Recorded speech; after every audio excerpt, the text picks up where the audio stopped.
very much indeed, Jeremy. That sounds fantastic, doesn't it? I didn't know I'd done all that. But yes, I'm going to talk today about these new antibodies. And you will know that therapeutic antibodies and antibodies in general are really wonderful things. I call them nature's prodrugs. They circulate in our body, doing nothing much until they encounter some pathogen or some targets that they're going to interact with. And then when they do that, bind to the targets, they can engage these immune effector mechanisms, which are so powerful, maybe complements or FC receptors on various types of immune cells. And to do that, usually the antibody FC domains need to become aggregated in order to bind with high affinity to those targets. And I'm looking today at the FC receptors particularly, and there are a number of them. So in humans, we have a high affinity FC receptor called FC gamma 1. We've got that binds to a range of immunoglobulins. We've got two types, actually three types. I've just shown two here of FC gamma 2, otherwise called CD32. One activatory one, one inhibitory one. And then we've also got two types of FC gamma 3, otherwise called CD16. And among these receptors, the situation, as you maybe know, is more complex because there are various alleles and different subsets of them, and they're expressed on different immune cells. And so antibodies are interacting with the immune system in quite a complicated way, partly through these different receptors. And most of the time, that's exactly what we want, because we want antibodies to have their effector function. But sometimes we don't want that to happen. And these days, with therapeutic antibodies, I looked recently, there are about 50% of the antibodies in development are not being used for treating infectious disease or cancer, where you might want to engage those mechanisms, but they're being used for treating autoimmune diseases or other types of indications where you don't want binding to FC receptors, and then things can go wrong if you get that unwanted binding. And I expect many of you will remember that tragic incident. I've got a little clip from the BBC here, which hopefully, if that will play, we'll just see.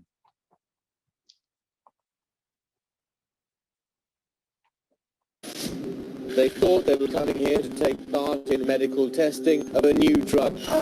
Something went wrong.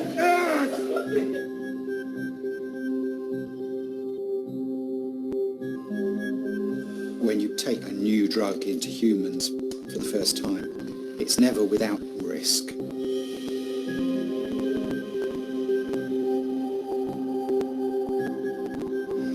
My whole body just went freezing cold. I started shaking. This wasn't something you could stop. Everything was happening all at once. Vomiting, screaming in pain. It was extremely scary. Hey, Ryan, you still with me? We had no way of predicting how severe it was going to get. There was no rule book for how to deal with this.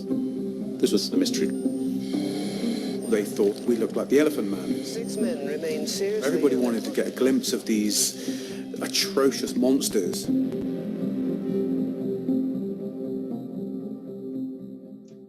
And that, of course, was TGN-1412, an anti-CD28 antibody. And it had been chosen or selected with the aim of avoiding those sorts of horrendous cytokine release problems, because it was an IgG4 antibody. And at the time, many people thought that IgG4 wouldn't interact with FC receptors, but of course, tragically, that wasn't the case.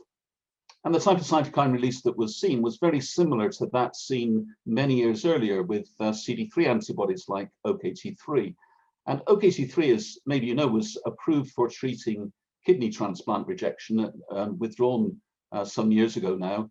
But there were actually, in the early days, clinical trials in numerous different diseases where CD3 antibodies might have been useful, like arthritis and diabetes, multiple sclerosis, and so on. And those trials were abandoned due to the side effects, which nowadays perhaps could have been avoided. And of course, there's a great deal of interest today in still using CD3 antibodies in the format of bispecific T-cell engagers to, for example, to create bispecific molecules which will target tumor cells. And in that situation as well, cytokine release is still potentially a problem, and that can be partly mediated if you have an FC region which can still interact with, has some level of interaction with FC receptors. And during my research in the past years, we tried to avoid this problem of CD3, and we engineered antibodies which had been mutated so that they didn't bind FC receptors so well, but they still had some residual level of binding. There was still some residual level of cytokine release, and that still limited the options for therapy, the doses. So these are some of the ways that people used in the past. Here's the structure of a wild type IgG1 antibody. And one of the most common mutations that was made was to change 2 leucines to an alanine, so-called LALA, and I've just highlighted them there. I'm going to be talking about this one later. And another mutation was to take out the carbohydrate that you see in the middle of the antibody, and so you get aglycosyl immunoglobulins. That's the one that we used in an attempt to prevent binding to FC receptors. Well, at mAbsolve, we come to appreciate that these mutations are not completely effective. And so we've been looking for something which is better, which really eliminates the binding completely and will prevent this problem of cytokine release altogether. So here's some binding to the Fc gamma R1, the CD64 receptor, just showing the binding of the LALA mutant and the aglycosyl mutant in a biocore assay. And you can see there's a very significant level of response, around about 500 units with both of those receptors. They actually bind quite well to Fc gamma R1. And below, I've put one of the best variants described in the literature, a modification called LALA PG. It's a proprietary variant of Roche, which they've patented and largely keeps themselves. And that shows still a measurable level of binding is about 50 units. And then I've added onto here the mAbsolve variant, which we've discovered, which is a new variant that completely eliminates the binding to Fc gamma R1. And here it is, the same study. I've just compared a large number of different variants which have been described in the literature and used in the clinic. And so they're listed along the bottom. Some have got rather long names, and I've just abbreviated them to a number. But you can see there the LALA and the aglycosyl, the LALA PG, which is very low, and a number of others which are in the same sort of rank. And only the mAbsolve variant is giving completely eliminated the binding. The same sort of results are seen with the other receptors. So on this slide, I've shown the different receptors, Fc gamma R1, R2, R3, and in each case, the mAbsolve variant is not giving any binding, whereas you see with the LALA and the aglycosyl, there is some measurable level still. Now, these are quite low levels of binding in the biocore, but they can translate to quite a significant level of cell-mediated activity, and I went on to look at that. So this is an assay format which is a little bit easier to use for screening than the classic ADCC assay. Classic assay, we have target cells, effector cells, antibody mediates the killing of the target cells. And it's a little cumbersome and fiddly to do those assays.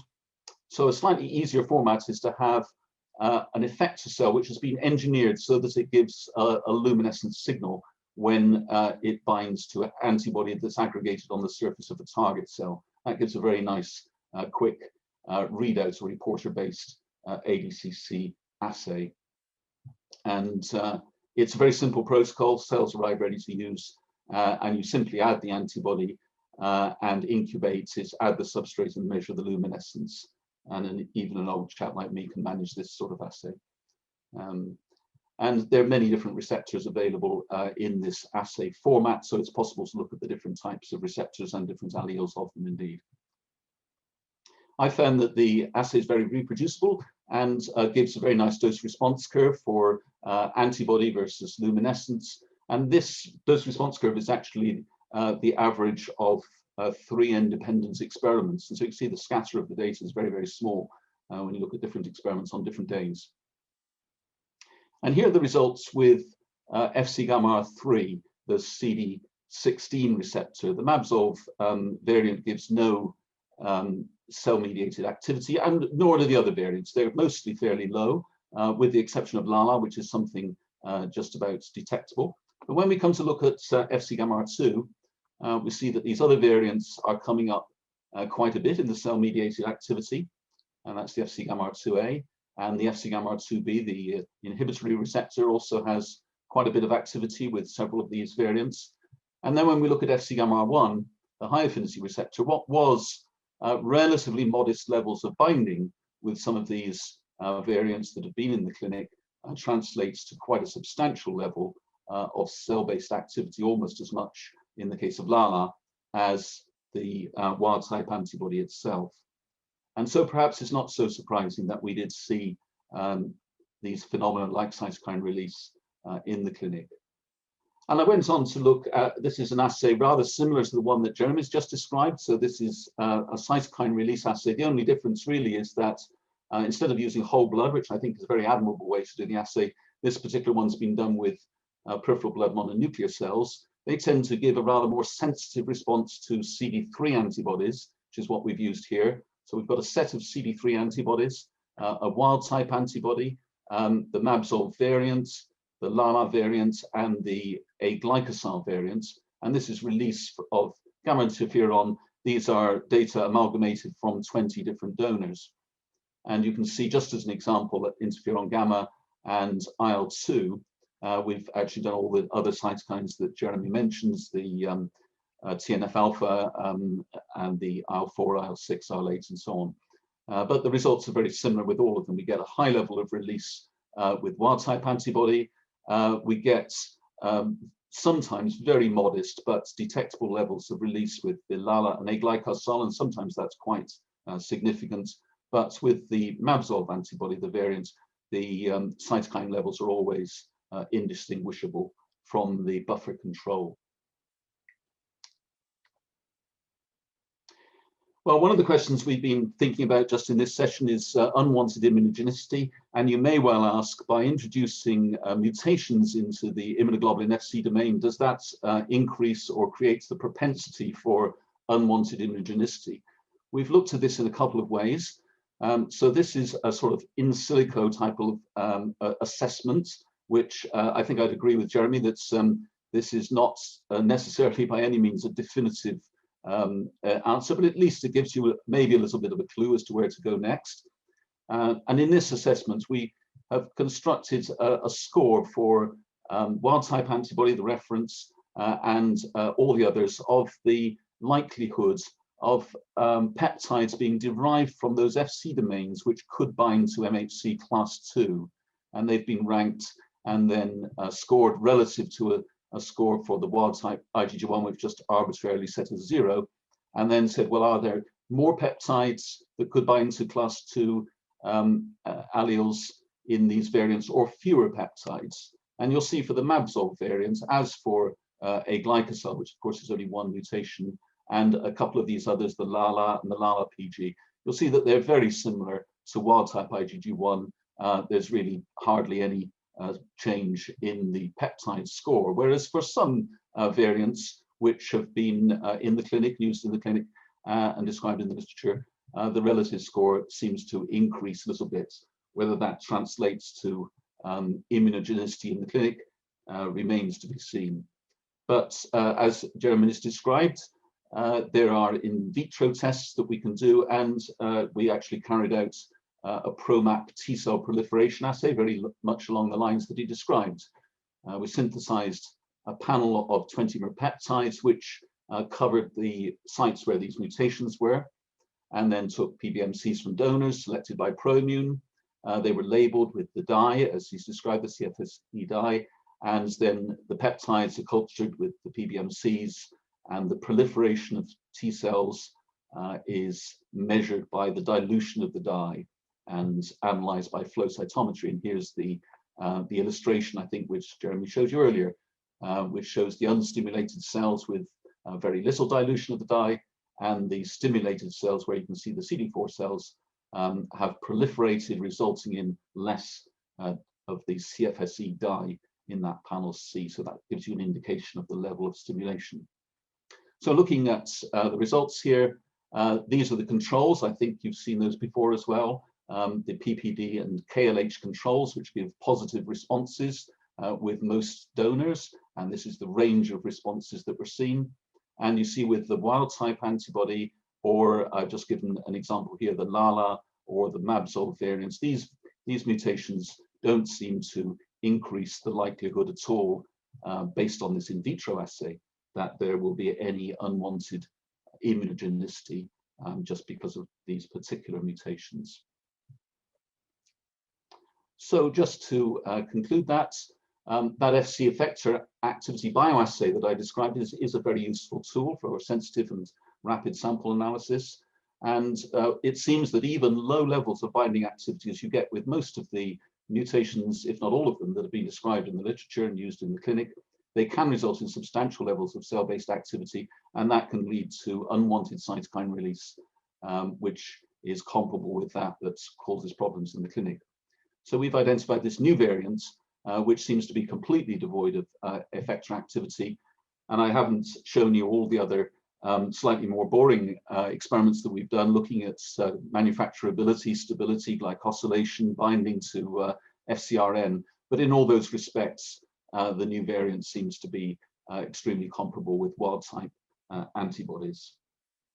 And I just acknowledge my colleague, Ian Wilkinson, who came up with the idea in the first place.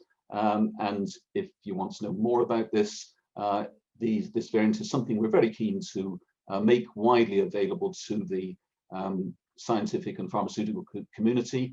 And so we'd be very happy to discuss that. That's it. Thank you very much. Thank you, Geoff. That was great. All right, so I'll just open the floor to anyone who'd like to ask any question. Please just pop your hand up. We can unmute you and you can ask your question, or if you want to type it into the chat box, that would also be great. Can't see any questions there at the moment. So Geoff, you mentioned the sort of the secret nature of the LALA PG variant. Has that been, I'm just not so familiar with it, but has that been used a lot in other sort of commercially available antibodies now, or is that something which is more in development? So far as I'm aware, I mean, Roche, I think, patented that's a proprietary sequence. It's known. I mean, what the sequence is known to the public. But it is under patent, and I'm not aware of anybody other than Roche who is taking it into the clinic. But I think that they have a number of antibodies going into clinical studies using that variant. Yeah. Okay, thank you. Great. Zubin has a question. Hey Geoff, this is really nice work, and I'm interested because we have a interest in Fc fusion proteins, which are among the most successful of platform technologies out there. And to what extent do you think I mean, at face value, it seems that it would be this kind of strategy would be even better applied for Fc fusion proteins. I completely agree. I think that's something I should have mentioned, but it's an excellent question. It's completely applicable to Fc fusion proteins, and of course, often you use those simply to get the benefit of the long half-life, and the effector function is not an issue, the factor that you want. I have the feeling that it's that you may. It may possibly contribute to a reduced immunogenicity, and we're planning a study with that. In fact, I'm just getting it ready. So my idea is to take a MERS spike Fc fusion protein, which is known to be a very good antigen, very immunogenic, and to see whether if we introduce our variants, that reduces its immunogenicity.